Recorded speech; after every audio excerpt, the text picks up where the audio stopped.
अस्सलाम वालेकुम। Migrant resource centre के फेसबुक लाइव सेशन के प्लेटफॉर्म पर एक बार फिर आपको खुशामदीद कहती हूँ। जैसा कि हम सब जानते हैं कि पाकिस्तान से लेबर माइग्रेशन कई सालों से एक अहम रुझान रहा है। पाकिस्तानी वर्कर्स की एक कसीर तादाद बैरून मुल्क रोज़गार के मौके की तलाश में है।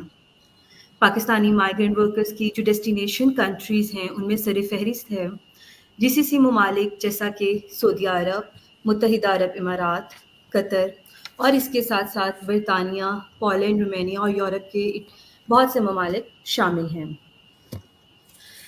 मेजॉरिटी जो पाकिस्तानी लेबर माइग्रेंट्स हैं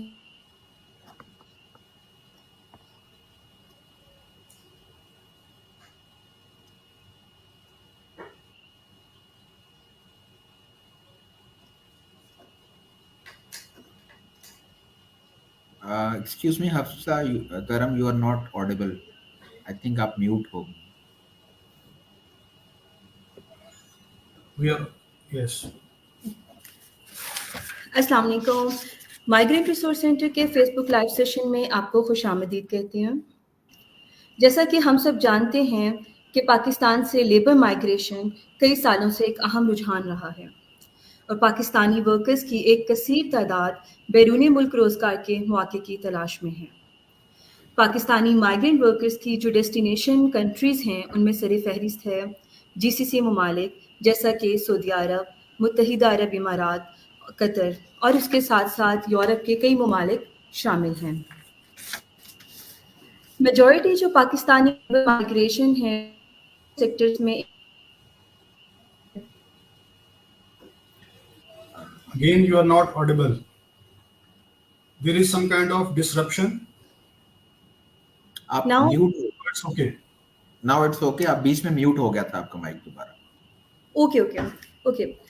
सो हम स्टार्ट करते हैं कि मेजॉरिटी जो पाकिस्तानी लेबर माइग्रेंट्स हैं वो डिफरेंट सेक्टर्स में एम्प्लॉयड हैं जैसा कि construction, manufacturing sector, health care sector और डोमेस्टिक वर्क।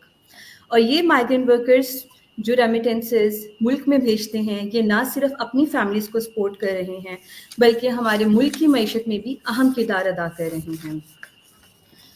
जहाँ हम लेबर माइग्रेशन और उनके भेजे गए रेमिटेंसेस की इम्पोर्टेंस और कंट्री कंट्रीब्यूशन पर बात कर रहे होते हैं, इसके साथ-साथ हमें इनके हकूक़ के तहफ़्फ़ुज़ पर भी बात करने की ज़रूरत है।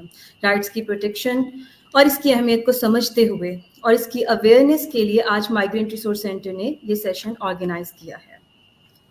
और हमारे साथ आज ऑनरेबल गेस्ट मौजूद हैं पाकिस्तान कॉन्सुलेट दुबई से mister Imran Shahid CWA1 and mister Junaid Murtaza CWA2। Sir आपको माइग्रेंट रिसोर्स सेंटर के प्लेटफॉर्म पर खुशामदीद कहते हैं और अब मैं आप दोनों से रिक्वेस्ट करूँगी कि काइंडली अपना एक ब्रीफ इंट्रोडक्शन हमारे व्यूवर्स को करवा दें प्लीज़। Thank you. जी, Assalamu alaikum. My name is Imran Shahid. I'm doing as CWA1, Pakistan Consulate Dubai. Here we have the division. We have two appointments of CWA. One is CWA1. The second one is CWA2. So we have the territorially distributed work. CWA1 actually deals with the Dubai, Ras Al Khaimah and Al Quwain Emirates of UAE. मैं यहाँ पे जो है वो अगस्त 2023 से जो है I have joined this station and I am looking after the labour related matters and welfare of the overseas Pakistani community. जी, अस्सलाम वालेकुम everyone. Thank you very much first of all for the opportunity. मैं Junaid Murtaza as our host has introduced me. मैं CWA2 के तौर पे Dubai में तैनात हूँ और मुझे यहाँ पे आए हुए तकरीबन 6 महीने हो गए हैं. मैंने लास्ट ईयर अक्टूबर में ज्वाइन किया था. एजुकेशनली मैंने मास्टर्स किया हुआ है पब्लिक फाइनेंस में और मैंने एमफिल किया हुआ है पब्लिक पॉलिसी के अंदर. As a profession I am a civil servant. मैं पाकिस्तान में इनलैंड रेवेन्यू सर्विस से बिलोंग करता हूँ और करंटली मेरे पोर्टफोलियो के अंदर जैसे इमरान साहब ने बताया मैं डील कर रहा हूँ शारजा, अजमान और फुजैरा को. और शारजा, अजमान, फुजैरा इस रीजन के अंदर एम्प्लॉयमेंट जनरेशन और ओवरसीज पाकिस्तानी की वेलफेयर प्राइमरीली हमारी जॉब है. Thank you very much. Thank you. जो व्यूवर्स हमारे फेसबुक पेज पे फर्स्ट टाइम आए हैं उनको मैं बताती चलूँ कि माइग्रेंट रिसोर्स सेंटर ये भी एक गवर्नमेंट ऑफ पाकिस्तान का इदारा है जो कि बैरून मुल्क जाने वाले अफराद की रहनुमाई करता है। और माइग्रेंट रिसोर्स सेंटर की मेजर 4 सर्विसेज हैं जिनमें शामिल है counselling, referral, pre departure orientation और कम्युनिटी आउटरीच। हम सेशन के सवाल जवाब की तरफ चलते हैं। मेरा पहला सवाल है मिस्टर इमरान शाहिद से कि सर ये बताएगा कि जो पाकिस्तानी वर्कर्स हैं इनके लिए यूएई में मुलाजिमत के मौके हासिल करने के लिए अमूमी तरीक़ेकार क्या है? जी, सबसे पहले तो यूएई एज अ कंट्री इसका जो इकोनॉमिक प्रोफाइल है with respect to the jobs वो मैं थोड़ा उसका बता दूं। UAE is a very advance economy जिसमें it is more oriented towards digitisation, services sector और नॉलेज ओरिएंटेड इकोनॉमी की तरफ इनका जो है वो ओरिएंटेशन है और ट्रेंड है। सो अकॉर्डिंगली डिफरेंट सेक्टर्स में पाकिस्तानीज और अदर जो नेशनलिटीज़ के लोग हैं उनके लिए जॉब अपॉर्चुनिटीज़ हैं। Regarding the employment from Pakistan, there are generally two different methods for the recruitment from Pakistan. One is direct recruitment and the second one is indirect recruitment. Direct recruitment में ऐसे है कि कोई भी applicant, anyone can get a job here. उसमें जो है वो personal networking का जो है वो medium use कर सकते हैं लोग। अदर देन दैट ऑनलाइन जो है वो जॉब पोर्टल्स हैं, यहाँ पे काफ़ी फेमस जॉब पोर्टल्स हैं। गल्फ हंट के नाम से एक है, नौकरी गल्फ के नाम से है, लिंक्डइन है। इसके अलावा जो है वो एम्प्लॉयर के डिफरेंट जो हैं वो जो प्रोस्पेक्टिव एम्प्लॉयर्स हैं उनके डिफरेंट आउटरीच प्रोग्राम्स हैं। वो खुद से जो है वो डिफरेंट जो अपने पोटेंशियल एम्प्लॉयज़ हैं उनको टारगेट करते हैं, एजुकेशनल इंस्टीट्यूट्स को टारगेट करते हैं और इस तरह की जो डिफरेंट ऑर्गेनाइजेशन हैं जो डील करती हैं उनको डील करते हैं। तो इसमें कोई भी जो पाकिस्तानी है वो डायरेक्ट एम्प्लॉयर के साथ जो है वो इसमें ही कैन गेट एम्प्लॉयमेंट। वो ऑनलाइन सेशन है या वॉट एवर जो भी उसमें मोड बनता है, तो इंटरव्यूज़ वगैरह के बाद he can directly get recruited. और सब्सिक्वेंटली उसके बाद एम्प्लॉयर जो है उसकी जो है वो माइग्रेशन को वो स्पॉन्सर करेगा। एम्प्लॉयर जो है वो उनको जो है फैसिलिटेट करेगा एंट्री परमिट के लिए। देन वो एंट्री परमिट पे यूएई में एंटर होंगे और आफ्टरवर्ड्स एम्प्लॉयर उनकी जो बाकी फॉर्मेलिटीज़ हैं फॉर जॉब वो सारी पूरी करेगा। ये जो मोड है यूजुअली ये हाईली जो स्किल्ड कैटेगरी है या हाईली क्वालिफाइड जो लोग हैं उनके लिए ये बेसिकली ये ज़्यादा यूज़ में है। और ये मोड जो इसमें वॉल्यूम जो है या नंबर इसमें बहुत ज़्यादा नहीं है, कम नंबर है इसमें। तो पाकिस्तान के अगर कॉन्टेक्स्ट में बात की जाए तो इस मोड में पाकिस्तानियों की जो परसेंटेज है वो बहुत ज़्यादा नहीं है। दूसरा जो मोड है वो फिर आ जाता है इनडायरेक्ट रिक्रूटमेंट का। इनडायरेक्ट रिक्रूटमेंट में ये है कि जो एम्प्लॉयर है यूएई के अंदर वो रिक्रूटमेंट एजेंसीज की हेल्प लेता है। ये जो एजेंसीज हैं ये यूएई के अंदर और पाकिस्तान के अंदर जो हैं वो प्रॉपर रजिस्टर्ड होती हैं। इनके ज़रिए से बल्क में लो स्किल्ड और लो क्वालिफाइड जो कैटेगरी है उसमें जो है वो बल्क में लोगों को रिक्रूट किया जाता है। इसका एक जो प्रोसीजर है उसमें हमारा CWA का ऑफिस भी जो है वो इन्वॉल्व होता है। एम्प्लॉयर जब डिमांड जनरेट करता है तो वो हमारे पास आती है, हम उसको वेरीफाई करते हैं। उस वेरिफिकेशन के बाद जो वो रिक्रूटमेंट एजेंसी है वो पाकिस्तान जाती है और जाके रिक्रूटमेंट का एक कम्पिटिटिव प्रोसेस है। After the permission of ministry of overseas वो पूरा प्रोसेस जो है वो स्टार्ट करती है और अकॉर्डिंगली जो है लोगों को वहाँ से रिक्रूट किया जाता है। सिमिलरली जब आप कोई जो है वो एप्लीकेंट पाकिस्तान से रिक्रूट होता है तो फर्स्ट जो है एम्प्लॉयर की तरफ से उसको जो है फर्स्ट ऑफ ऑल उसको एक ऑफर लेटर दिया जाता है। ऑफर लेटर को जब वो एक्सेप्ट करता है तो उसके बाद जो है एम्प्लॉयर जो है वो यहाँ की जो लोकल यूएई की अथॉरिटीज़ हैं, जो मोहरे बेसिकली यहाँ की जो लेबर मिनिस्ट्री है, ministry of human resource and emiratisation, वो डील करती है सारा। तो उसके जो है वो थ्रू फिर एक एम्प्लॉयमेंट कॉन्ट्रैक्ट जनरेट होता है जो कि प्रोस्पेक्टिव एम्प्लॉय को भेजा जाता है। उसको वो साइन करता है। वो साइंड जो डॉक्यूमेंट है employment contract between the employer and employee वो मोहरे में जो है वो सबमिट होता है। उसके बाद मोहरे जो है वो फिर जो एम्प्लॉयमेंट वीज़ा है और जो एंट्री परमिट है उसका प्रोसेस स्टार्ट करता है।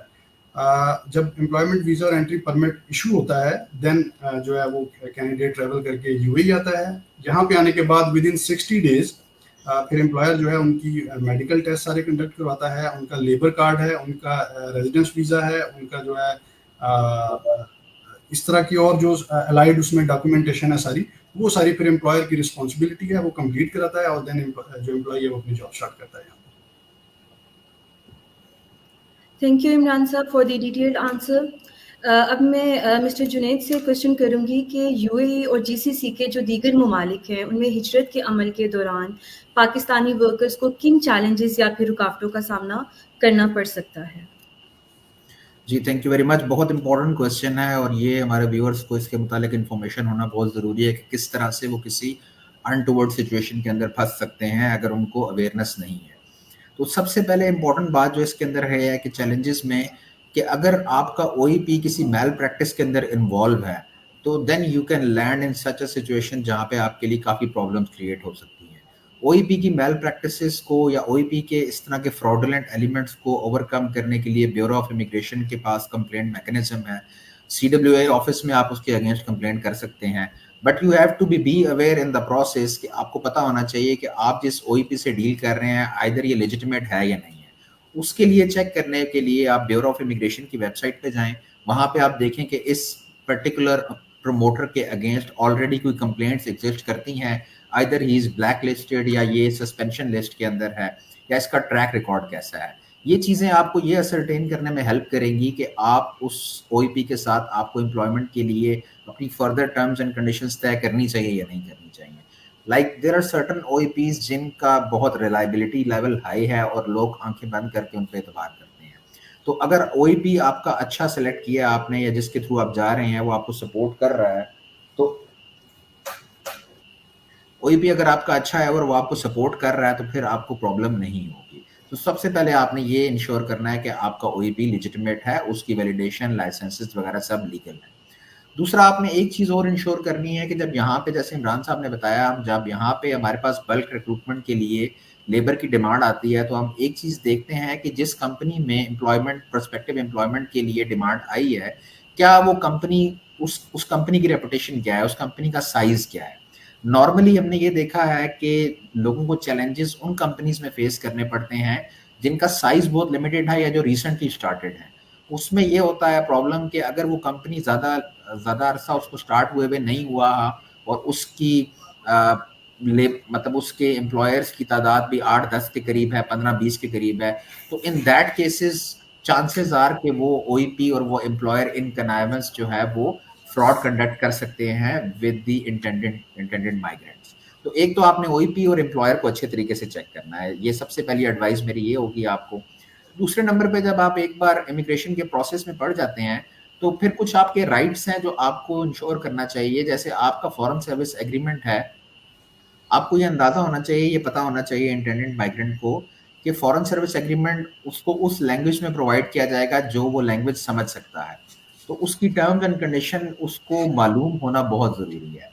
लाइक हमारे पास यहाँ पे बहुत सी कंप्लेंट्स आती हैं कि जी हम द मोमेंट यहाँ पे हम लैंड किया तो हमारे कॉन्ट्रैक्ट में तो ये लिखा हुआ था कि आपको 8 घंटे की जॉब होगी और इसके अलावा अगर ओवर टाइम आप काम करेंगे तो उस ओवर टाइम के लिए आपको पेमेंट भी की जाएगी। बट इवेंचुअली जब यहाँ पे लोग आते हैं तो बहुत सी कंप्लेंट्स आती हैं कि जी हमें एक तो 8 घंटे से ऊपर हमसे काम भी करवाया जा रहा है, दूसरा हमारी प्रॉब्लम ये है कि हमें ओवर टाइम भी पे नहीं किया जा रहा, तीसरा एक यहाँ पे मेल प्रैक्टिस ये है as per UAE labour laws employer किसी सूरत भी एम्प्लॉई का पासपोर्ट अपने पास नहीं रख सकता। यहाँ पे बहुत सी कंप्लेंट इस चीज़ की भी आती हैं कि हमारा पासपोर्ट एम्प्लॉयर ने अपने पास रख लिया। इसके अलावा और सी इस तरह की चीज़ें हैं जैसे उनकी हेल्थ इंश्योरेंस जो है वो एम्प्लॉयर की जिम्मेदारी है यूएई लेबर लॉ के मुतालिक।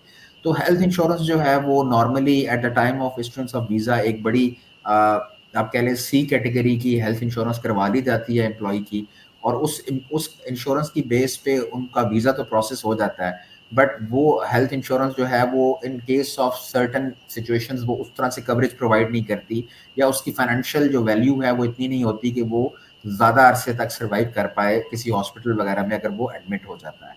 तो तीसरे नंबर पे एक इशू इसके अंदर ये आता है कि जब जो एम्प्लॉयर का वीज़ा एम्प्लॉय का वीज़ा है, जब उसने वीज़ा रिन्यू करवाना है या उसकी हेल्थ इंश्योरेंस एक्सपायर हो गई है तो एम्प्लॉयर की जिम्मेदारी है कि उसकी हेल्थ इंश्योरेंस रिन्यू करवाए।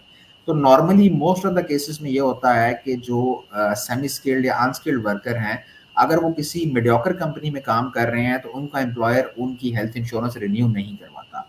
and they can actually land in some kind of trouble. तो जो एम्प्लॉइज यहाँ पे आ रहे हैं, जो वर्कर्स यहाँ पे आ रहे हैं, उनको ये इंश्योर करना चाहिए कि उनकी हेल्थ इंश्योरेंस वैलिड हो और अच्छी कैटेगरी की हो, जो उनको अल्लाह ना करे किसी ऐसे इवेंट की सूरत में उनको प्रोटेक्शन दे सके। तीसरे नंबर पे अब ये तमाम इश्यूज जो है इनके अगेंस्ट एम्प्लॉई के पास क्या राइट्स एग्जिस्ट करते हैं, उसमें एक चीज़ मैं आपको बता दूं व्यूअर्स को जो काफ़ी हेल्पफुल होगी, कि अगर कोई भी मैल प्रैक्टिस आपका एम्प्लॉयर आपके साथ कर रहा है, जिसके अंदर सैलरी विदहेल्ड है, जिसके अंदर ओवर टाइम की नॉन पेमेंट है, जिसके अंदर हेल्थ इंश्योरेंस की प्रोविजन नहीं है, या जिसके अंदर वो उसको ओवर टाइम पे नहीं कर रहा, इन तमाम सिचुएशंस के अंदर एम्प्लॉई के पास मोहरे जो लेबर मिनिस्ट्री है, जो अथॉरिटी है, उसके पास कंप्लेंट करने का राइट होता है। एम्प्लॉई किसी भी टाइपिंग सेंटर से, तहसील सेंटर कहते हैं इसको, यहाँ पे जाके अपनी कंप्लेंट जनरेट कर देता है। जब वो कंप्लेंट जनरेट करता है तो मोरे अथॉरिटीज़ उस कंप्लेंट को इवेल्युएट करती है, बिकॉज इनका बड़ा स्ट्रीमलाइन और डिजिटाइज सा सिस्टम है। और मोस्ट ऑफ द केसेस में जो इस तरह की सिचुएशन हैं जिसमें एम्प्लॉयर ने एम्प्लॉई की सैलरी नहीं पे की, या ओवर टाइम नहीं पे किया, या हेल्थ इंश्योरेंस नहीं करवाई, तो वो CWA ऑफिस को भी कंप्लेंट कर सकते हैं। तो इन सिनेरियो के अंदर हम ज़्यादातर एम्प्लॉयर से सक्सेसफुली उसकी ग्रीवेंस एड्रेस करवा पाते हैं। ठीक है, तो ये आपके पास रिड्रेसल है आपकी ग्रीवेंसेस का। और इनिशियली मैंने आपको बता दिया कि चैलेंजेस और ऑब्स्टिकल्स क्या हो सकते हैं। जी जी जुनैद साहब, आपने बहुत इम्पॉर्टेंट फैक्टर्स को हाईलाइट किया है, और जैसा कि ये OEP वेरिफिकेशन और एम्प्लॉयर्स की वेरिफिकेशन, तो जो माइग्रेंट रिसोर्स सेंटर है बेसिकली ये भी अपने सेशंस में इनके ऊपर बहुत ज़्यादा जो है वो हमारा फोकस्ड होता है कि हमारे स्पेशली जो TVET के हैं, या फिर अगर हम कम्युनिटी में जा रहे हैं, जैसे मैंने मेजर सर्विसेज बताई हैं, तो उसमें हम ये ब्यूरो ऑफ इमिग्रेशन जैसे ऑथेंटिक प्लेटफॉर्म को भी जो है सबकी अवेयरनेस के लिए जो है उनको इन्फॉर्मेशन दे रहे होते हैं। और इसके साथ साथ आपने कुछ और फैक्टर्स हाईलाइट किए हैं, जिसमें जैसे कि राइट्स एंड ड्यूटीज़ के ऊपर आपने बात की है। तो यहाँ पे मैं व्यूअर्स को जो है मैं ये रिक्वेस्ट करूँगी कि आने से पहले आपका एक प्रोटेक्टर भी होता है जब आप किसी भी कंट्री में ट्रैवल करते हैं ऑन वर्क वीज़ा। तो प्रोटेक्टरेट ऑफ इमिग्रेंट ऑफिसेज में ब्रीफिंग्स दी जाती हैं, जिसमें राइट्स एंड ड्यूटीज़ पर भी बहुत डिटेल्ड इन्फॉर्मेशन दी जाती है। तो जो है वो मैं रिक्वेस्ट करूँगी कि वो काइंडली आप उसको ज़रूर अटेंड करें, और अगर कोई रह जाता है, मिस हो जाता है, तो वो इंडिविजुअल बेसिस पे भी हम काउंसलर से जो है इन्फॉर्मेशन ले सकते हैं। ओके, अब हम सेशन को कंटिन्यू करते हैं, और मेरा थर्ड क्वेश्चन है मिस्टर इमरान से कि UAE में कौन से शोबे या सनतें हैं जिनमें पाकिस्तानी वर्कर्स जो है बआसानी जॉब हासिल कर सकते हैं?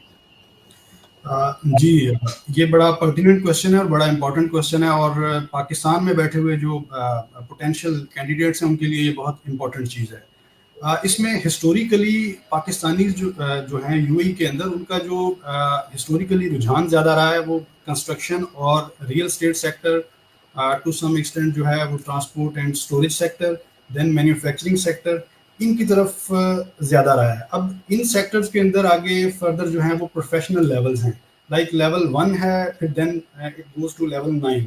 लेवल 1 जो है वो हाईएस्ट जो है वो हाईली स्किल्ड और हाईली क्वालिफाइड लेवल है, लाइक उसमें जो है वो बैचलर डिग्री है आपके पास, और अलाइड आपके पास, और जो है स्पोर्टिंग डिग्रीज हैं। सिमिलरली जो लेवल 9 है वो सबसे जो है वो लोएस्ट लेवल है क्वालिफिकेशन और स्किल के हिसाब से।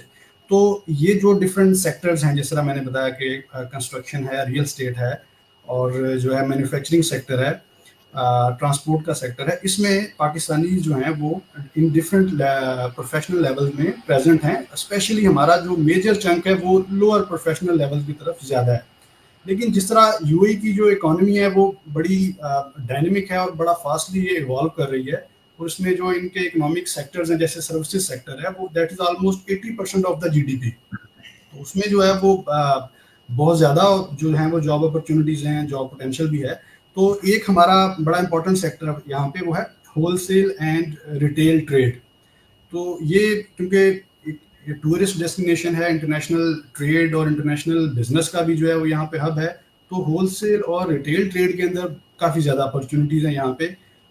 पाकिस्तानीज जो हैं वो यहाँ पे कोई बहुत ज़्यादा प्रॉमिसिंग नंबर्स नहीं है उनका इसमें। ऑलमोस्ट इसमें ओवरऑल पूरे UAE के अंदर 1.4 मिलियन जो है वो टोटल जो है वो सारी नेशनलिटीज़ के यहाँ पे जो है वो इसमें एम्प्लॉइज़ हैं इस सेक्टर में, और it is almost 14% of the GDP।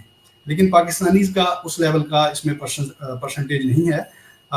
एक इसमें ये है कि इंडियंस और जो फिलिपिनोज हैं वो इसमें डोमिनेट करते हैं।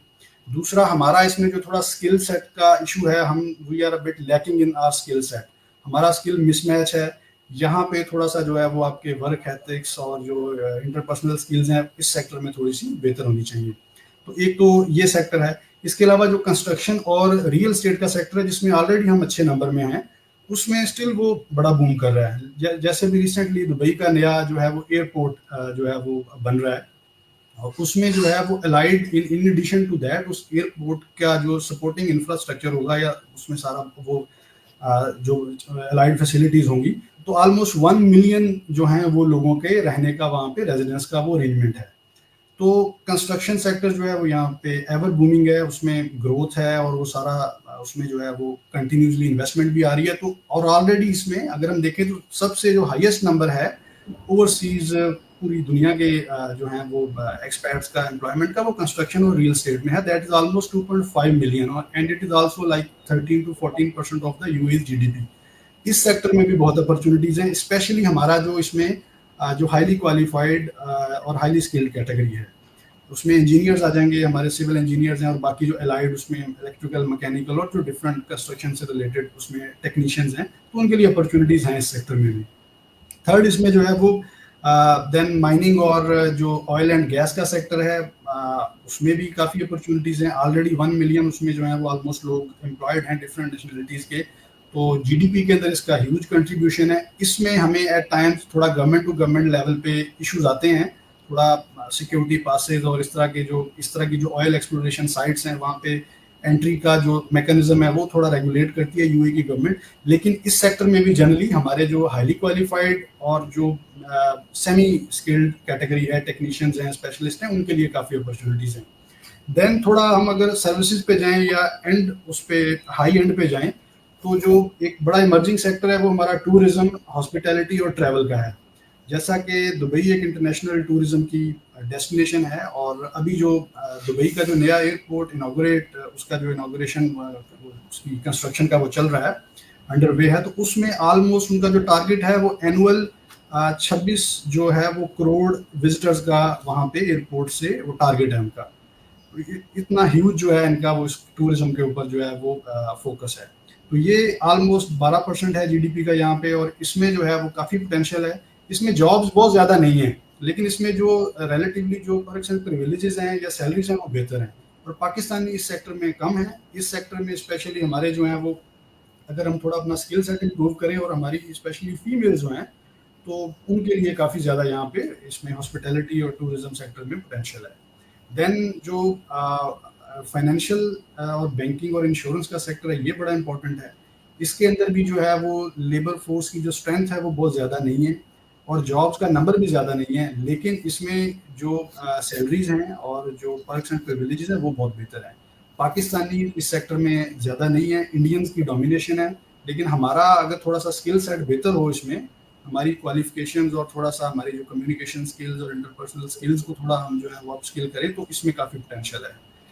देन लास्टली जो है वो आईटी का सेक्टर, आईटी और कम्युनिकेशन, इसमें भी काफ़ी ज़्यादा, क्योंकि इनका जो फोकस है वो डिजिटाइजेशन की तरफ है।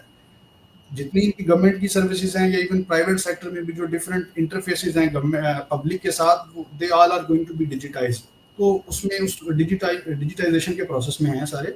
तो उस कॉन्टेक्स्ट में जो आईटी है और इससे जो रिलेटेड साइबर सिक्योरिटी वाले हैं और जो डिजिटल डिफरेंट कैटेगरीज हैं, उसमें हार्डवेयर, सॉफ्टवेयर, सारी कैटेगरीज के लोग आ जाते हैं, उनकी काफ़ी रिक्वायरमेंट है यहाँ पे। अगेन इसमें हमारा नंबर इतना प्रॉमिसिंग नहीं है, इसमें जो है वो इंडियंस डोमिनेट करते हैं और यूरोपियंस और अमेरिकन भी हैं, इसमें पूरी दुनिया से लोग आए हुए हैं। तो इसमें भी जो है वो हमारे पाकिस्तानी के लिए काफ़ी पोटेंशियल है, स्पेशली अगर हमारा थोड़ा जो है वो स्किल सेट हमारा इम्प्रूव हो, उसमें जो है थोड़ा लोगों को अवेयरनेस भी हो, और ये इसमें भी जो है वो काफ़ी पोटेंशियल है। देन हमारा जो है वो मैन्युफैक्चरिंग, जिस तरह मैंने बताया, उसमें हम पाकिस्तानी जो है वो ऑलरेडी अच्छे नंबर में मौजूद हैं। डिफरेंट यहाँ पे इंडस्ट्रियल जोन बने हुए हैं, डिफरेंट यहाँ पे डिफरेंट टाइप्स की जो है वो मैन्युफैक्चरिंग होती है।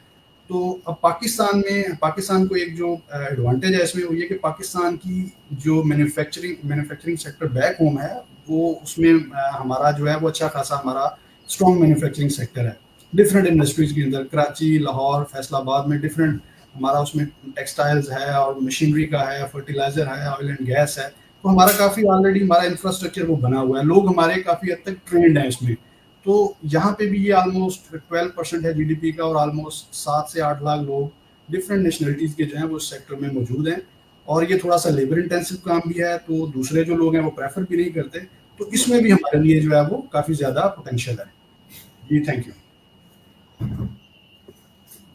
थैंक यू इमरान साहब, आपने बहुत डिटेल्ड सेक्टर्स को भी डिफाइन किया और उसके अंदर जो जॉब अपॉर्चुनिटीज़ मौजूद हैं सेमी स्किल्ड के लिए, हाईली स्किल्ड के लिए, वो भी आपने बहुत अच्छे से डिफाइन किया। और इवन कि मेरा भी नेक्स्ट क्वेश्चन यही था कि क्यों जो है मतलब हाईली स्किल्ड कैटेगरी जो है उसका रुझान फिर भी हमें कम देखने को आया है, जो कि यूए की तरफ जो है उनकी एक्सेप्टेंस रेशो कम है। तो वो भी आपने बताया कि स्किल सेट और उसको भी आगे फर्दर आपने एक्सप्लेन कर दिया। तो अच्छा, लेकिन आजकल मार्केट में, पाकिस्तानी मार्केट में हमें सुनने में आ रहा है कि वीज़ा बैन है, कुछ सिटीज़ को बैन किया गया है, और इसके अलावा जी जो प्राइवेट कंपनीज़ हैं दुबई के अंदर, वो उनके वीज़ाज़ जो हैं वो रिजेक्ट हो रहे हैं, जबकि जो सेमी गवर्नमेंट है या फिर जो गवर्नमेंट के जॉब्स हैं उनके लिए जो है वो एक्सेप्टेंस है, या फिर वाइट कॉलर, ब्लू कॉलर के भी कुछ इस तरह से कॉन्सेप्ट्स हैं। तो आप प्लीज़ इनके ऊपर तो रोशनी डालिए। जी बिल्कुल। अच्छा, इसमें एक तो पाकिस्तान के कॉन्टेक्स्ट में थोड़ा-सा मैं ये बता दूँ कि अगर हम इसको पर पर्सन के हिसाब में देखें तो पाकिस्तानी जो हैं वो रेशो में we are in huge numbers. Like Pakistan की पॉपुलेशन 250 वी आर 250 मिलियन, तो उसमें यहाँ पे हमारी ऑलमोस्ट जो स्ट्रेंथ है वो 1.7 टू 1.8 मिलियन है। वेयर एज इंडियन जो हैं वो ऑलमोस्ट दे आर 4 मिलियन, लेकिन आप देखें उनकी पॉपुलेशन तकरीबन 1.5 अरब के पास है। तो हमारा नंबर जो है वो मतलब रेशो वाइज अगर हम देखें तो नंबर हमारा इनकरेजिंग है।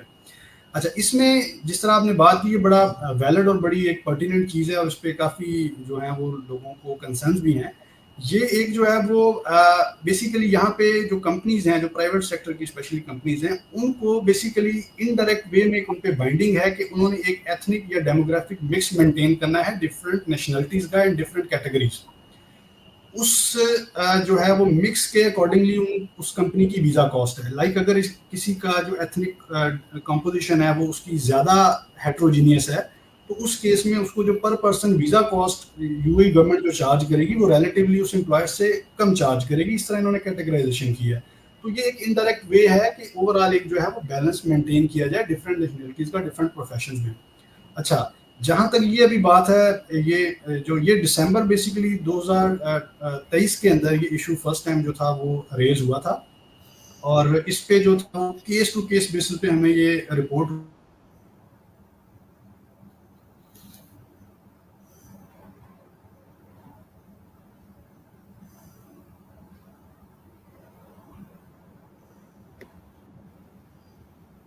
जुनेद साहब, आई थिंक इनका इंटरनेट कनेक्टिविटी इशू है। आप जी इसको कंटिन्यू करना चाहेंगे? जी, मैं कंटिन्यू करता हूँ। बिल्कुल जैसे इमरान साहब बता रहे थे, एग्जैक्टली इसी तरह है कि एक एथनिक बैलेंस मेंटेन करने के लिए दिसंबर 2023 से कंपनीज के ऊपर और पाकिस्तानी वीजास के ऊपर इस तरह से एक रिस्ट्रिक्शन लगाई गई। This restriction is not officially announced, ये एक अनअनाउंस्ड रिस्ट्रिक्शन है। और बैक एंड पे जब भी इनकी अथॉरिटीज से बात हुई तो यही बताया उन्होंने कि हम बेसिकली एक एथनिक बैलेंस और मिक्स मेंटेन करना चाह रहे हैं। अच्छा, उसके अंदर भी जिस कैटेगरी को वो ज्यादा फोकस कर रहे हैं, व्यूअर्स की इंफॉर्मेशन के लिए मैं एक चीज बताता चलूं कि बेसिकली जो मोरे अथॉरिटी है वो एम्प्लॉयज को 9 कैटेगरीज के अंदर डिस्ट्रीब्यूट करती है। P1 कैटेगरी जो फर्स्ट कैटेगरी है, that range is up to the level of unskilled person till P9. P1 actually the professional and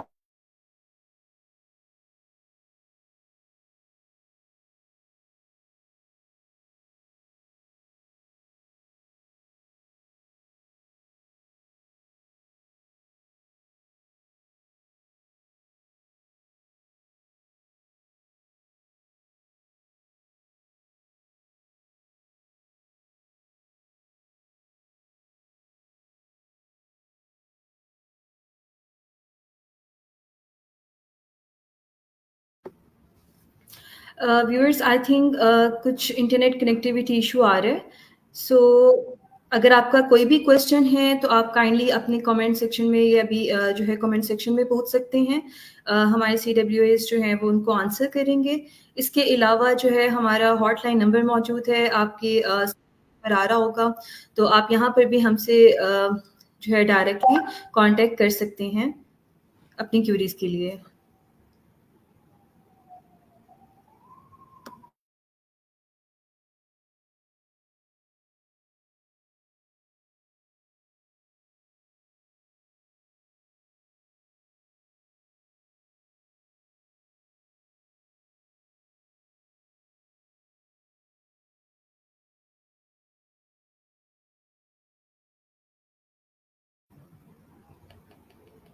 अभी जो हमारा क्वेश्चन चल रहा था इन CWAs के साथ, वो बहुत ही इस टाइम पे हमारा पाकिस्तानी मार्केट में ये एक हॉट इशू भी है और बहुत से ऐसे लोग भी हैं जिनको फ्रॉड का भी सामना करना पड़ रहा है इससे रिलेटेड कि वीज़ाज़ वगैरह के ऊपर जो इश्यूज़ आ रहे हैं, कोई वाइट कॉलर जॉब्स का है, ब्लू कॉलर जॉब्स का है, फिर इसके साथ-साथ कुछ सिटीज़ हैं जो कि बैंड हैं, वो हम आपसे ज़रूर जो है वो शेयर करेंगे कि ये वाली बैंड सिटीज़ हैं, तो काइंडली आप जो है ये सिटीज़ जो हैं, यहाँ से कोई भी किसी भी OEP को पैसे ना दें और जो है यहाँ से, क्योंकि ये वाली सिटीज़ से जो है वो बिल्कुल भी प्रोसेसिंग नहीं हो रही है। जैसे कि आपको बताया गया कि ये एक अनअनाउंस्ड रिस्ट्रिक्शन है।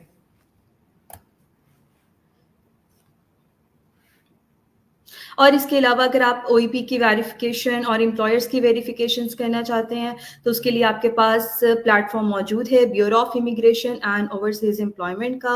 और इसके साथ-साथ जो है अगर किसी को ये करना नहीं आ रहा, यहाँ से वेरिफिकेशन करनी नहीं आ रही है, तो वो फिर माइग्रेंट रिसोर्स सेंटर को कॉन्टैक्ट करते हुए इसके ऊपर मज़ीद जो है वो इन्फॉर्मेशन ले सकते हैं। और अब हमारे साथ गेस्ट स्पीकर्स मौजूद हैं। जी, आप कंटिन्यू करें please. First of all sorry, ये हमारा थोड़ा सा जो है वो सिक्योरिटी फीचर्स अपडेट हो रहे हैं, उस वजह से शायद थोड़ा वो बार बार जो है इंटरप्शन आ रही है। नो इशू सर, आप कंटिन्यू करें। I think I have completed my point. Sir Junaid साहब अभी जी इसको जी कंटिन्यू कर रहे थे। जी जी, मैं आपको फर्दर बता देता हूँ। वो बेसिकली मैं आपको ये बता रहा था कि जो कैटेगराइजेशन है P1 से लेकर P9 तक, P1 being the most professional category और P9 being the unskilled workers. तो बेसिकली जो अनअनाउंस्ड बैन है that relates to category of P6, P7, P8 and P9। और ये कैटेगरी है सेमी स्किल्ड और अनस्किल्ड वर्कर की। और इस कैटेगरी में ही हमारी बल्क रिक्रूटमेंट और बल्क लेबर पाकिस्तान से यहाँ पे आती है। तो इस वजह से हमारे लोगों को काफ़ी प्रॉब्लम फेस करना पड़ रही है और we are trying our level best. हम इसको हाईएस्ट लेवल पे विद द रेलेवेंट अथॉरिटीज हमने टेक अप किया हुआ है। थैंक यू जी। इस पे जो I want to actually add something. इसमें जुनेद साहब मेरे कोलीग हैं, उन्होंने सारा आई होप के इन्फॉर्म कर दिया होगा इन द मीन टाइम। इस पे जो है वो जो आपने जिस तरह बात की थी सेमी गवर्नमेंट और गवर्नमेंट जो कंपनीज हैं, तो उन कंपनीज के थ्रू जो है वो रिक्रूटमेंट स्टिल हो रही है और उसमें उनकी तरफ प्राइवेट कंपनीज से उनकी तरफ डाइवर्ट भी हुआ है काफ़ी सारा जो वर्कलोड है।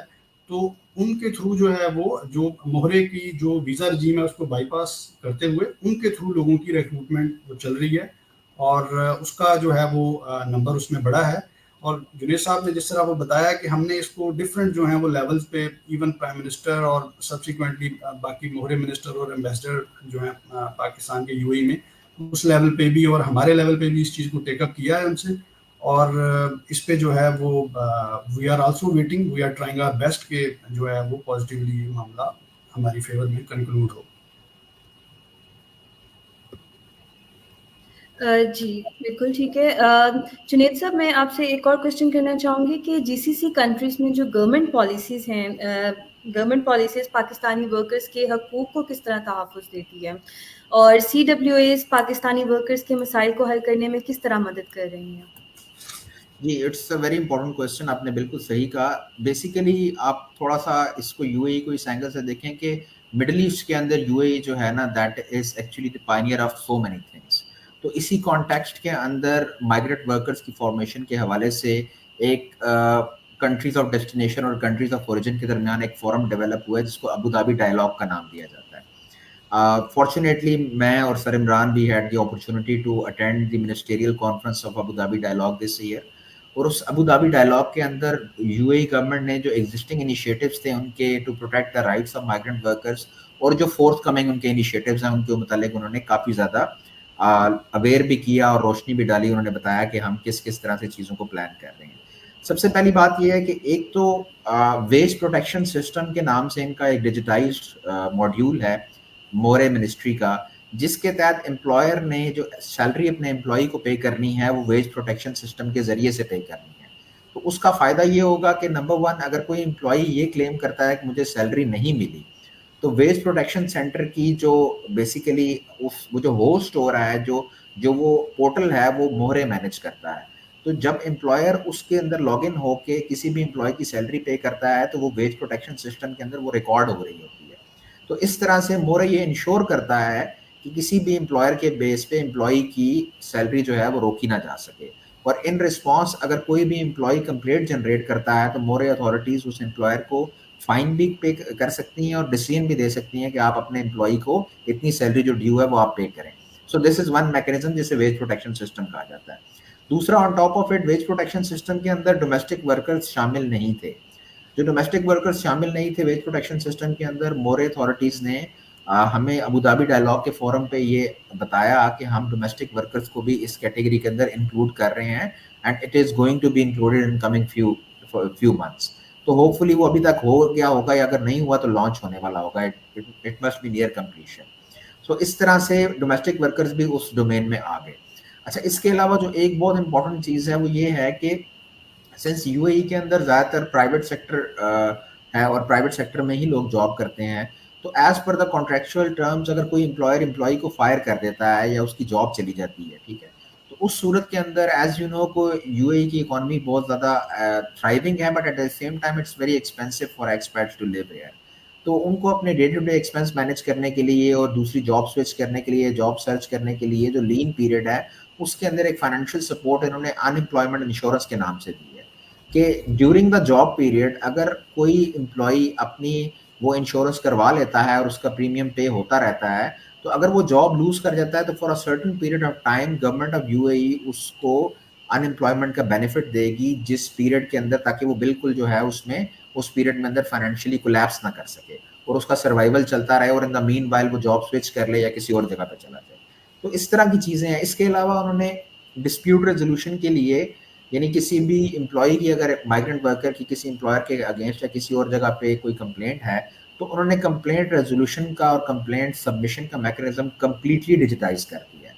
यानी कोई एम्प्लॉय अगर वो थोड़ा बहुत भी वेल वर्स्ड है आईटी से या वो मोबाइल ऐप यूज़ करने में कंफर्टेबल है, तो वो अपनी कंप्लेंट ऑनलाइन जनरेट कर सकता है। अगर वो ऑनलाइन नहीं कर सकता तो he can go to any of the centres that are available all across UAE. वो किसी भी सेंटर में जाके अपने एम्प्लॉयर के अगेंस्ट कंप्लेंट करना चाहता है किसी भी इशू पे, तो वो डिजिटाइज्ड वे में वो कंप्लेंट जो है वो मोरे अथॉरिटीज तक पहुंचेगी। तो ये 4-5 इनके रिसेंट इनिशिएटिव्स हैं जिनके अंदर इन्होंने काफ़ी ज़्यादा माइग्रेंट वर्कर्स के राइट्स को प्रोटेक्ट करने की कोशिश की है। और इसके अलावा ये है कि माइग्रेंट वर्कर्स जो हैं वो जितने ज़्यादा अपने आप CWA का ऑफिस का रोल इसमें इस तरह से आता है कि काफ़ी दफ़ा ऐसा होता है कि migrant workers lack of awareness की वजह से भी हमारे पास अपनी कंप्लेंट्स ले आते हैं अगेंस्ट द एम्प्लॉयर। उस केस में हम ये करते हैं कि हम वो रेलेवेंट हमारा एक मैकेनिज्म बना हुआ है जिसमें हम मोरे अथॉरिटीज़ के साथ वो मैटर टेकअप कर लेते हैं। और सेकेंडली हम ये भी करते हैं कि हम उन एम्प्लॉयज़ को ये बताते हैं कि इस सिस्टम के अंदर आपकी ये राइट्स हैं, आप किसी भी टाइपिंग सेंटर, तहसील सेंटर में चले जाएं, वहाँ पे आपकी कंप्लेंट इस तरीके से रजिस्टर हो जाएगी। तो ये इन्फॉर्मेशन CWA ऑफिस की किसी भी कंप्लेनेंट को प्रोवाइड कर देना उनके लिए काफ़ी होती है, बिकॉज आफ्टरवर्ड्स उनका मैकेनिज्म बड़ा ट्रांसपेरेंट और एफिशिएंट है। और with in I think 3-4 months वो किसी भी कंप्लेंट को डिसाइड भी कर देते हैं और उसका फैसला भी दे देते हैं और उसको एग्जीक्यूट भी कर देते हैं। और इसके अलावा CWA ऑफिस ने एक इनडायरेक्ट जो है डायरेक्टली मोफा के थ्रू हमने एक लाइजॉन भी मेंटेन किया है। कुछ केसेस जो इन कैटेगरीज में फॉल नहीं करते, हम डायरेक्टली वो केसेस जो हैं वो मोरे अथॉरिटीज़ को अपने लेटर के साथ, कंप्लेंट के तमाम प्रूफ्स के साथ खुद भी भेज देते हैं। तो ये बेसिकली जो है rights of migrant worker protect करने का ये मैकेनिज्म यूएई में एग्जिस्ट कर रहा है फिलहाल। जी, नो डाउट कि CWAs जो हैं माइग्रेंट वर्कर्स के राइट्स की प्रोटेक्शन के लिए बहुत अहम किरदार अदा कर रहे हैं। सर अभी कुछ क्वेश्चंस आए हैं जिसमें से एक क्वेश्चन है कि can we renew the ID card from the Pakistan embassy in UAE? Yes, we इसका can Yes, कुछ renew. Answer? Yes, we can. yes. Okay, और इसके अलावा कोई CWA स्वीडन में भी है अवेलेबल? स्वीडन में नहीं है CWA जी। वहाँ पे ऑब्वियसली जो फॉरेन अफेयर्स के मिनिस्ट्री के हैं लोग, उनके पास चार्ज होगा कम्युनिटी के मैटर्स को देखने के लिए, बट डेडिकेटेड CWA की स्लॉट नहीं है वहाँ पे। Okay okay sir, next question की तरफ चलते हैं कि आपके ख्याल में क्या हमें यूएई में मजीद CWAs की ज़रूरत है? इस पे बेसिकली CWS बेसिकली आप ये देखेंगे यूएई के अंदर second largest country of destination है पाकिस्तानियों के लिए आफ्टर सऊदी अरेबिया। यूएई पूरे के अंदर 3 CWS हैं। 2 CWS पाकिस्तान काउंसलेट दुबई के अंदर हैं, जैसे मैं और इमरान साहब, और एक CWA जो है वो अबू धाबी की उसको देख रहे हैं। बाकी हमने टेरिटोरियली एरिया भी डिस्ट्रीब्यूट किया हुआ है। तो ये इवेंचुअली हमारी जो इंटरनल गवर्नमेंट ऑफ पाकिस्तान से भी मीटिंग्स वगैरह होती हैं, हम उसमें एक इशू डिस्कस हो चुका है। As far as the seats of CWS are concern, they are enough. यानी आपके पास टेरिटोरियल जुरिस्डिक्शन भी है, आपका वर्कलोड भी उस तरह से है। However, in terms of resources, the CWA office needs some support from government of Pakistan. But I think जो CWS की slot हैं, they are enough.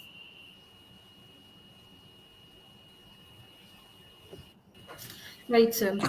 Sir Imran साहब, आपसे मेरा नेक्स्ट क्वेश्चन है कि पाकिस्तानी वर्कर्स को अपने हकूक़ पर जोर देने और फिर GCC में या यूएई में काम के बेहतर हालात के फ़रोग के लिए क्या हिकमत अमली अपनानी चाहिए, और क्या MRC इस सिलसिले में कोई किरदार अदा कर सकता है? जी बिल्कुल, ये बड़ा पर्टिनेंट एंड वैलिड क्वेश्चन है और इसकी काफ़ी ज़्यादा इसके ऊपर क्लैरिटी होना ज़रूरी है, स्पेशली जो एक्सपर्ट्स हैं पाकिस्तानी यहाँ पे यूएई में, उनके लिए। फर्स्ट ऑफ ऑल तो मैं थोड़ा ये बता दूं कि यूएई और इवन पूरे जीसीसी का जो लॉ है, ये इनका एक अपना जो है वो गवर्नेंस का स्ट्रक्चर है और एक अपना इनका सिस्टम है। तो इनके इस लॉ में और सिस्टम में जो है वो they usually discourage this trend के सोशल मीडिया का जो है वो यूज़ किया जाए कोई भी कंट्रोवर्शियल एंटी गवर्नमेंट या रिलीजियस या सेक्टेरियन या पॉलिटिकल बात करने के लिए। तो ये जनरली इस चीज़ के ऊपर जो है वो यहाँ पे रूल्स जो हैं वो बड़े सख्त हैं। हमारी जो बेसिकली एक्सपर्ट्स जो पाकिस्तानी कम्युनिटी है, स्पेशली जो माइग्रेंट वर्कर्स हैं, लेबर कैटेगरी है, उनको बहुत सारे केसेस में इन चीज़ों का, इन लॉज का अंदाज़ा नहीं होता। तो हमारा पाकिस्तान का एक डिफरेंट गवर्नेंस का मॉडल है, यहाँ पे इनका मॉडल डिफरेंट है। तो उस सिलसिले में there is a kind of mismatch.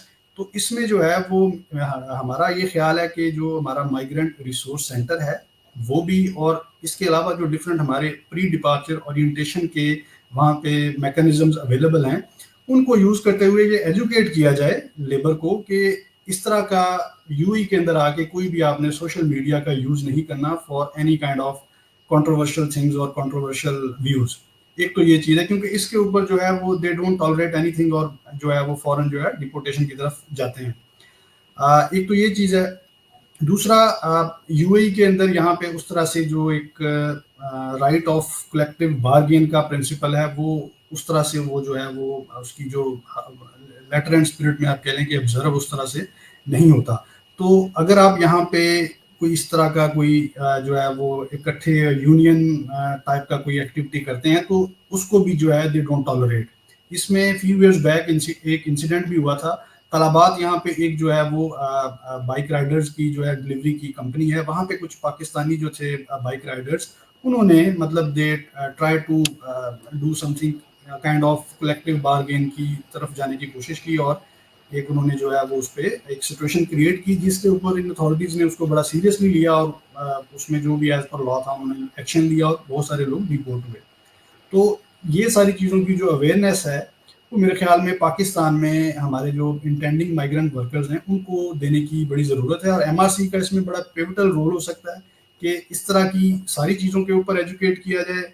इसके अलावा जो यूएई के अदरवाइज लोकल लॉज हैं उनके ऊपर एजुकेट किया जाए। इसके अलावा जो हमारे, जिस तरह जुनेद साहब ने ये पॉइंट हाईलाइट किया था, हमारे जो माइग्रेंट वर्कर्स हैं उनको जो अपना फॉरेन सर्विस एग्रीमेंट है या उनका जो लेबर कॉन्ट्रैक्ट है उसकी अंडरस्टैंडिंग का भी थोड़ा सा इशू है। तो क्योंकि वो जनरली मेजॉरिटी केसेस में वो जो एग्रीमेंट है वो while being there in Pakistan they usually sign that agreement. तो वो पाकिस्तान में ही होते हैं तो एग्रीमेंट साइन करके यहाँ पे भेजते हैं। तो उस मतलब थोड़ा सा जो है वो उसके ऊपर भी अगर जनरली उनको डिपार्चर से पहले उनको थोड़ा उसके ऊपर ब्रीफ कर दिया जाए जो उसकी जनरल प्रोविजंस हैं, तो वो भी उनके लिए जो है वो काफ़ी आसानी होगी, क्योंकि यहाँ पे इनके जो है वो मैकेनिज्म बड़ा एलेबोरेटेड है। कंप्लेंट रिड्रेसल इनका जो मोहरे बेसिकली जो डील करता है लेबर को, उनका बड़ा ही जो है फास्ट और एक डायनामिक किस्म का वो मैकेनिज्म है। तो उसमें जो इशू हम जो देखते हैं वो ज़्यादातर लोगों को अवेयरनेस का जो है वो इशू है, उनको अपने राइट्स का उस तरह से अंदाज़ा नहीं है। तो ये इसमें मेरे ख्याल में MRC जो है वो बड़ा इम्पोर्टेंट रोल प्ले कर सकता है। और ये इसमें जो है ये ट्रेनिंग, इसके अलावा जो हमारे नेवटेक है और जो बाकी जो स्किल इम्पार्टमेंट के इंस्टीट्यूशंस हैं, अगर उनके कोर्सेज और मॉड्यूल लेवल पे भी कोई थोड़ी सी जो है वो ट्रेनिंग जो है वो इम्पार्ट कर दी जाए, स्पेशली रिगार्डिंग द लॉज, और थोड़ा सा वर्क एथिक्स को भी बीच में वो किया जाए, तो ये इसमें हमारे जो माइग्रेंट वर्कर्स हैं उनको जो है उनके राइट्स में उनको सिक्योर करने में काफ़ी हेल्प होगी। इन एडिशन टू दैट जो CWA का ऑफिस है उसके बारे में भी उनको जो है वो थोड़ी अवेयरनेस दी जाए इसी प्री डिपार्चर ओरिएंटेशन में, कि in case of any problem, in case of any जो है इशू उनका वो अगर उनका रिड्रेसल नहीं हो रहा, तो CWA का ऑफिस यहाँ पे मौजूद है। हमारा जो है लोकल जो डिफरेंट अथॉरिटीज़ हैं, इनकी इमिग्रेशन अथॉरिटीज़ हैं, पुलिस अथॉरिटीज़ हैं, मोहरे मिनिस्ट्री है, इवन जो प्राइवेट एम्प्लॉयर्स हैं, हमारा उनके साथ एक कंटिन्यूसली उनके साथ एक इंटरफेस है। तो हम जो है वो हमारे ऑफिस का, CWA के ऑफिस का बहुत रोल है उसमें, तो वी विल आल्सो उसमें वी विल हेल्प देम, तो उसमें भी उनको अवेयरनेस देने की ज़रूरत है। तो बेसिकली यही चीज़ें हैं मेन, जो है वो प्री डिपार्चर ओरिएंटेशन और अवेयरनेस का जो है वो उसको थोड़ा इम्प्रूव करने की ज़रूरत है। जी इमरान साहब, जैसे आपने राइटली मेंशन किया है कि जो अवेयरनेस की ज़रूरत है रिगार्डिंग लॉज, वर्क एथिक्स और फिर फॉरेन सर्विस एग्रीमेंट से रिलेटेड, और नो डाउट कि हम प्री डिपार्चर ओरिएंटेशन में इसको बहुत डिटेल से एक्सप्लेन करते भी हैं, और नेक्स्ट भी हम इसको जो है इम्प्रूव करने की कोशिश करेंगे, और ये मेक श्योर करेंगे कि जो POA ऑफिस में जो भी ये माइग्रेंट वर्कर्स आ रहे हैं ये लाजमी अपनी ब्रीफिंग्स जो है वो अटेंड करें। इसको एक मैंडेटरी पार्ट हमें जो है ना इसको बनाने की ज़रूरत है। ओके, मेरा नेक्स्ट क्वेश्चन है कि क्या पाकिस्तानी वर्कर्स जो हैं UAE में काम करते हुए अपनी फैमिली को साथ ला सकते हैं? जी, इसमें बिल्कुल वो ला सकते हैं। इसमें एक जो है वो मिनिमम उन्होंने एक उसकी सीलिंग रखी है कि if you earn 4000 dirham a month, expat worker if he can earn 4000 dirham a month, तो he can bring his family, उसमें उसको कोई इशू नहीं है। बाकी उसका एक प्रोसेस है, वो सपोर्टिंग डॉक्यूमेंट्स हैं, उसमें आपको जो है वो सैलरी का प्रूफ देना है, और आपको जो है वो इजारी यहाँ पे जो एग्रीमेंट है एकोमोडेशन का वो आपको प्रोवाइड करना है। ऑब्वियसली मैरिज रजिस्ट्रेशन सर्टिफिकेट और बाकी जो फैमिली से रिलेटेड जो चीज़ें हैं वो आप उसमें वो डॉक्यूमेंटेशन सारी पूरी करेंगे तो ला सकते हैं जी, बिल्कुल। ओके, और एक और क्वेश्चन, जैसे भी हम प्रोटेक्टरेट के बारे में बात कर ही रहे थे, तो एक अगर कोई UAE में किसी को जॉब मिलती है या फिर UAE में ही कोई एम्प्लॉयर चेंज हो जाता है, तो उसमें इशुएंस ऑफ प्रोटेक्टर का क्या मैकेनिज्म होना चाहिए या है जो अभी वहाँ पे प्रैक्टिस हो रही है?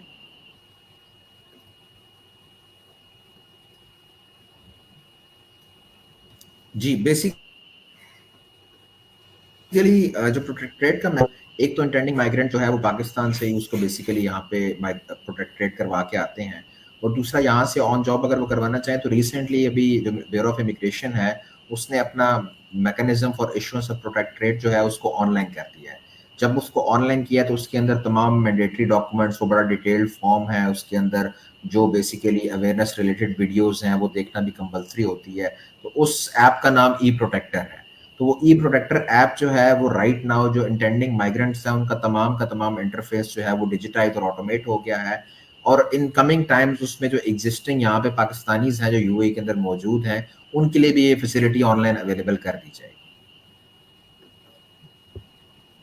ओके, अब बस हम अपने लास्ट क्वेश्चन की तरफ चलेंगे, और मैं आपसे वन बाय वन रिक्वेस्ट करूंगी कि आप जो है कोई एडवाइस करना चाहें उन पाकिस्तानी वर्कर्स को जो UAE में मौजूद हैं और जॉब सर्चिंग कर रहे हैं, या फिर वो पाकिस्तानी जो कि UAE हिजरत करने के बारे में सोच रहे हैं।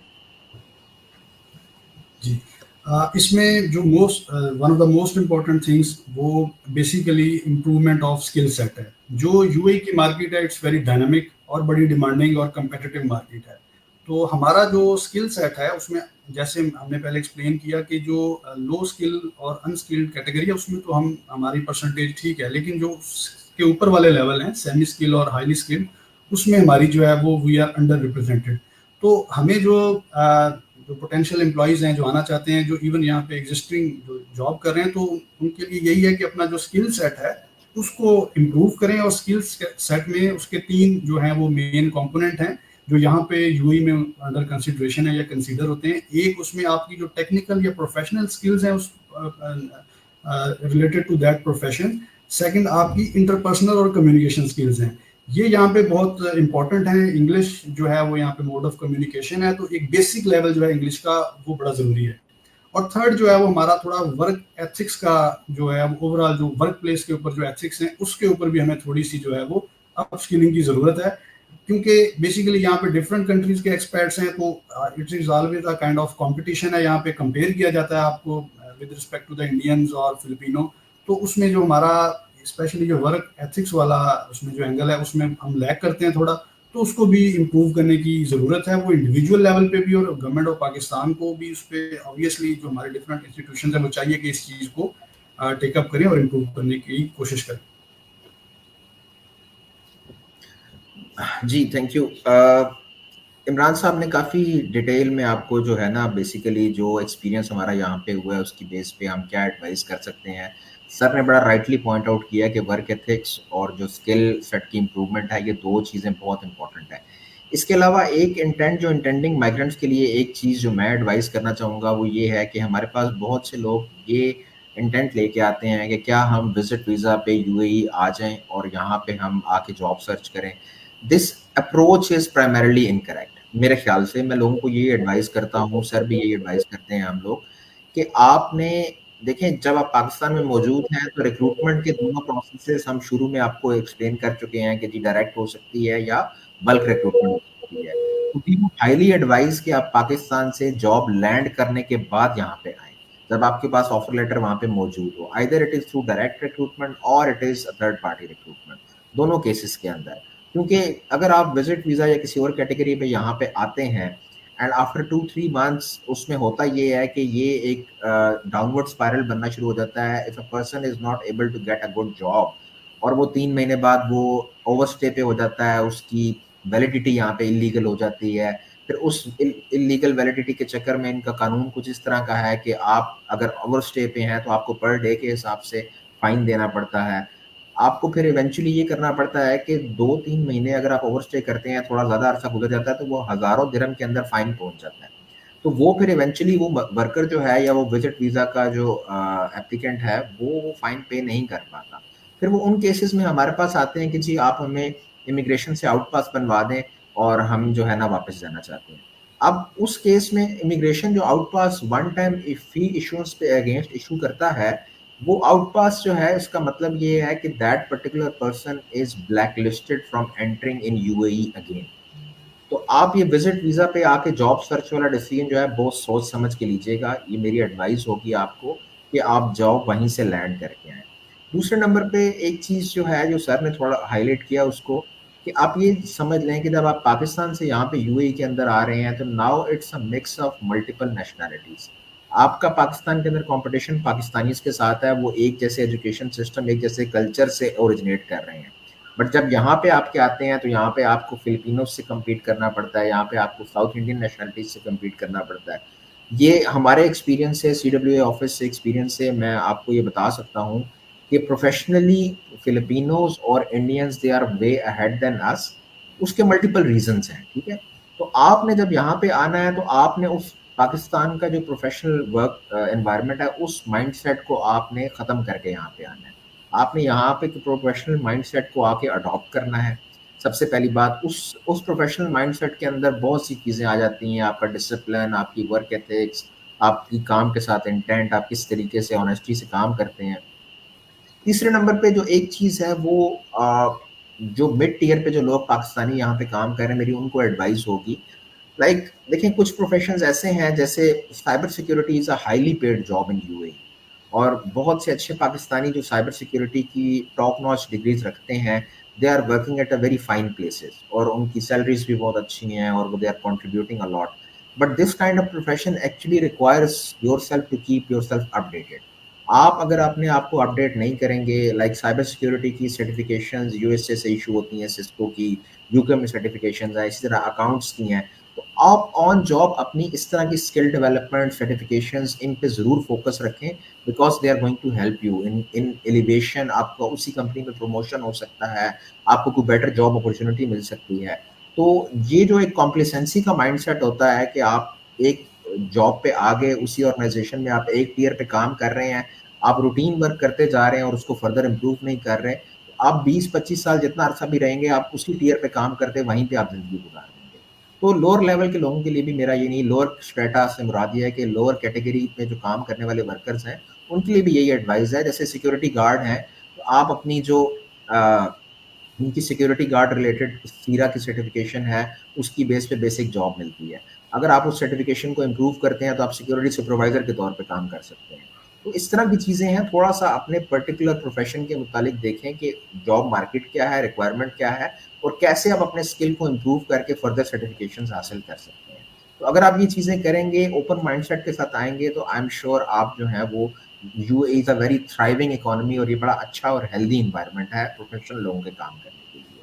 और फाइनली मेरी एक एडवाइस ये भी होगी कि हमने ऑब्जर्व किया है कि अदर नेशनलिटीज़ के लोग जो टॉप नॉच पोजीशन पे बैठे हैं, they try to hand hold of the people from their own country in their organisation and other organisation also. वो कोशिश करते हैं कि उनके ऑर्गेनाइजेशन में भी लोअर लेवल पे, मिड टीयर पे भी उनके अपने लोग आएँ। मेरी जो हायर लेवल पे बैठे पाकिस्तानीज़ हैं, उनसे गुजारिश होगी कि आप भी अपनी ऑर्गेनाइजेशंस के अंदर मिड टीयर पे और लोअर टीयर पे कोशिश करें कि आपके अपने मुल्क की नेशनलिटी के लोग आएँ और उनको ट्रेन और ग्रूम करें accordingly. So this is in fact a service to the community as well, and to your nation as well. So that's the message. Thank you very much. Thank you Imran साहब, thank you Junaid साहब। आपने बहुत अच्छे से explain किया, detailed आपने बताया, challenges भी बताए माइग्रेंट वर्कर्स के, और फिर उनके साथ साथ उनका सोल्यूशन भी आपने जो है बहुत अच्छे से उसको भी एड्रेस किया है। ओके देन, अगर हम आप आज के अगर इस सेशन को कंक्लूड करें, तो अगर हम बेटर अपॉर्चुनिटीज़ की तरफ जाना चाहते हैं, तो उसमें जो है हमें दो जो फैक्टर्स हैं ना, वो सबसे पहले हमें उन्हें कंसिडर करना होगा। एक है स्किल सेट, और सेकंड है हमारा प्रोफेशनल एथिक्स, जिसकी बेस के ऊपर जो है हम अपने लिए एक अच्छी अपॉर्चुनिटीज़ जो है यूएई में क्रिएट कर सकते हैं। नॉट जस्ट इन यूएई, बल्कि अदर कंट्रीज़ में भी आप जाएंगे तो आपको ये इन चीज़ों के ऊपर तो काम करना पड़ेगा लास्ट में। व्यूअर्स, अब हम सेशन को वाइंड अप करते हैं, और मैं आपसे रिक्वेस्ट करूंगी कि अगर आपकी कोई भी क्यूरी है तो आप डायरेक्टली जो है माइग्रेंट रिसोर्स सेंटर के जो हॉटलाइन नंबर है उस पर भी कांटेक्ट कर सकते हैं। एमआरसी की वेबसाइट मौजूद है, आप वहां पर उसको भी विजिट कर सकते हैं। Thank you. Thank you, everyone. Thank you for the opportunity. Thank you very much. बहुत शुक्रिया। Thank you. Yeah. Allah.